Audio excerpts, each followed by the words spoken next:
జర్నలిస్ట్ని. మీ ఊరి పక్కన పోల్కంపల్లి మా విలేజ్. సార్ అయితే ఈ 10 ఏళ్లలో మేము అణచివేతకు గురైనాం సార్, చాలా అణచివేతకు గురైనాం. పోరాటం కూడా చేసినాం, మా హక్కుల గురించి పోరాటం కూడా చేసినాం సార్. మన సమస్యల గురించి లాస్ట్ టైం ఇస్తానన్నాను. Please no no I don't allow you.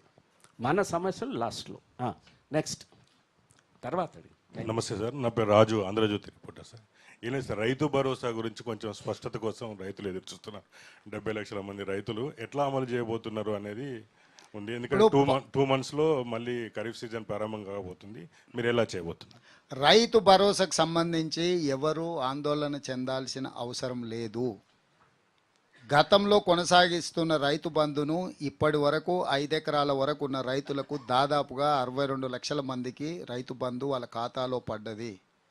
భవిష్యత్తులో రైతు భరోసా పథకము గుట్టలకు, చెట్లకు, రోడ్లో పోయిన భూములకు, లేఅవుట్లై బంగ్లాలు కట్టిన ప్రాంతాలకు ఇవ్వబడవు.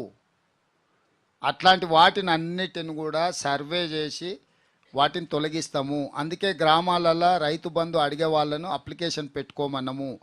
ప్రభుత్వం ఇచ్చే ఏ సంక్షేమ పథకానికైనా అర్హులు అప్లికేషన్ పెట్టుకోవాలి. అప్లికేషన్ పెట్టుకున్న వాటిని స్క్రూటినీ చేసి వాళ్ళందరికీ పెట్టుకోవచ్చు. ఎవరైనా కొత్త వాళ్ళు పెట్టుకోవచ్చు, వచ్చేవాళ్ళు పెట్టుకోవచ్చు. వచ్చేవాళ్ళు పెట్టుకోకపోయినా మా దగ్గర డేటా ఉంది, అది వెరిఫై చేస్తాం. వచ్చేవాళ్ళు పెట్టుకోలేదు కాబట్టి మాకు రాదని అనుకోవాల్సిన పని లేదు. ఇప్పుడు ఎవరైతే 68 లక్షల మంది రైతు బంధు లబ్ధిదారులు ఉన్నారో డేటా మొత్తం మా దగ్గర ఉంది.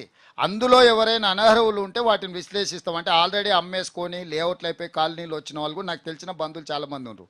30 ఏళ్ల క్రితం అవి లేఅవుట్ అయ్యి అమ్మిపోయిన పెద్ద పెద్ద బంగ్లాలు వచ్చిన అపార్ట్మెంట్స్ కూడా వచ్చినాయి.